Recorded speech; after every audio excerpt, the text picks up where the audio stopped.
وہ ایک بڑھیا تھی، وہ بادشاہ کے لیے پھولوں کی سیج سجاتی تھی. ایک دفعہ اس کی عادت تھی 1.25 من پھول زیادہ کم جتنے بھی تھے وہ لگاتی، بادشاہ آتا اور محو استراحت ہو جاتا. ایک دفعہ اس نے پھولوں کی سیج سجائی، دل میں خیال آیا کہ بادشاہ کے آنے میں ابھی کوئی تھوڑا سا وقت ہے، تو میں 2 لمحوں کے لیے سیج پہ لیٹ کے تو دیکھی مزہ کیا ہے. بان کی چارپائیوں پہ سونے والوں کو اتنا ملائم گداز بستر ملا کہ آنکھ لگی. آنکھ اس وقت کھلی جب بادشاہ اپنے وقت پہ آیا. اپنی سیج پہ معمولی ملازمہ کو دیکھا، غیرت سے لال پیلا ہو گیا. جلاد کو کہتے اس کو الٹا لٹکاؤ، اتنے کوڑے مارو کہ جان نکل جائے. کوڑے برس رہے ہیں، جب کوڑا لگتا ہے تو چیخیں مارتی ہے. اچانک اس نے اپنا تیور بدل لیا، رونے کی بجائے اس نے ہنسنا شروع کر دیا. یہاں بادشاہ نے کہا 2 لمحوں کے لیے رکو، اس سے پوچھو کہ روتی کیوں ہے. کہا بادشاہ کوڑا لگتا ہے جان جاتی ہے. کہا پھر بتا ہنستی کیوں ہے. کہا میں ہنس تو اس لیے رہی ہوں کہ میں 2 لمحوں کے لیے آئی ہوں اور اتنی مار کھائی ہے، اور جس کو عمر ہوگی اس پر لیٹتے ہو اس کا کیا بنے گا. او بھائی مزے ہیں تو حساب دینا پڑے گا. ابراہیم بن ادہم کی چھت پہ بہلول ٹہر رہے تھے، قدموں کی آہٹ سنی. کہا کون؟ فقیر بول اٹھا. کہا کیا کر رہے ہو؟ کہا اونٹ تلاش کر رہا ہوں. بادشاہ کی ہنسی نکل آئی. کہا پگلے کبھی چھتوں سے بھی اونٹ ملے ہیں؟ اقبال کہتے بات میں سادہ و آزادہ، معنی میں دقیق. یہ فقیر لوگ بات چھوٹی کرتے لیکن حکمت سے بڑی باتیں ہوتی ہیں. کہا حضور والا اگر چھتوں سے اونٹ نہیں نہ ملتے تو پھر نرم اور گداز بستروں پر رب بھی نہیں ملتا. دل کے آئینے پہ چوٹ لگی، سلطنت کو لات ماری، جنگلوں میں بھاگ نکلے. بھائی جان اتنا نام لیا کہ ہستی ہی مٹا دی.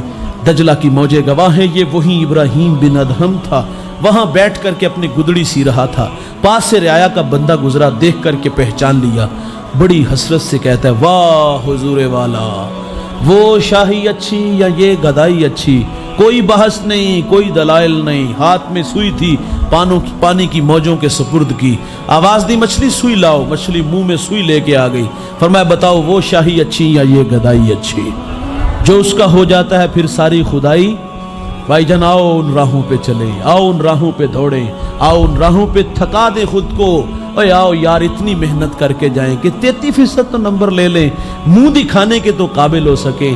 اور اگر زندگی یوں ہی بے مہار گزاری، من مانی کی، اللہ کو ناراض کیا، اس کے حکموں کو توڑا، حی علی الصلاح کی صدائیں فضا میں گونجے، کان پہ جو تک نہ رنگے، وائز نصیحت کرے، غفلت کی پٹی اگر نہ اتری تو بالآخر تو جانا ہے. یہ کندھے گواہ ہیں بھائی، ان کندھوں پہ آپ نے بھی میں نے بھی بڑے بڑے کڑیل جوانوں کو منا من مٹی کے نیچے چھوڑ کے آئے ہیں. جانتے ہو وہ جوان جو اپنے بدن پہ چٹکی بھر مٹی رکھنا گوارا نہیں رکھتے تھے، آج منا من مٹی کے نیچے ہیں. یہ کندھے کسی اور کے ہوں گے اور لاشا ہمارا ہوگا.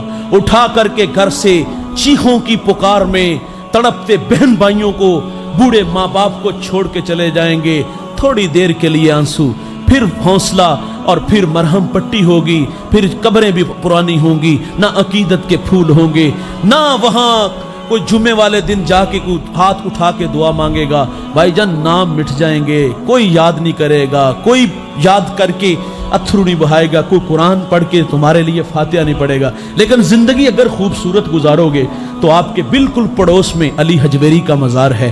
وہ گواہ ہے، افغانستان سے اٹھ کے یہاں آ کے بیٹھ گیا تھا اور اللہ اللہ کرنے لگا، بھٹکی انسانیت کو ہدایت کی راہیں دینے لگا، لوگوں کو توحید کے جام پہ لانے لگا.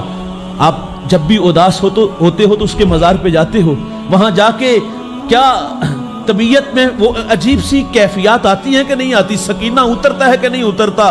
وہاں مرادیں پوری ہوتی ہیں. وہاں دامن پھیلے ہم نے دیکھے، دیتا اللہ ہی ہے بھائی. لیکن اللہ والوں کے مزارات پر اللہ کی رحمتوں کو اترنے کی عادت ہوتی ہے. تبھی تو معین الدین چشتی اجمیری سنجری رحمت اللہ علیہ، جس کی ایک نگاہ نے 90 لاکھ مشرکوں کو ایمان دیا، شوق کی چنگاریاں کھینچ کے قدموں میں لے آتی ہیں، تو پھر بے ساختہ بول اٹھتا ہے گنج بخشے فیض عالم مظہر نور خدا نا کسارا پیر کامل کاملانہ رہنما. اور اقبال سیلوٹ پیش کرتا، وہ کہتا سید حجویر مخدوم امم مرکد او پیر سنجر راہ حرم. بھائی جان عمل والا ہے، 2 قدم پہ ہے، کوئی دور رہتا نہیں. اس کی زندگی آپ کے سامنے ہے، 1000 سال کے قریب ہو گئے زمانہ اس کے دنیا سے گزرے ہوئے، لیکن ایسے ہی لگتا ہے کہ جس طرح کل کی کہانی ہو.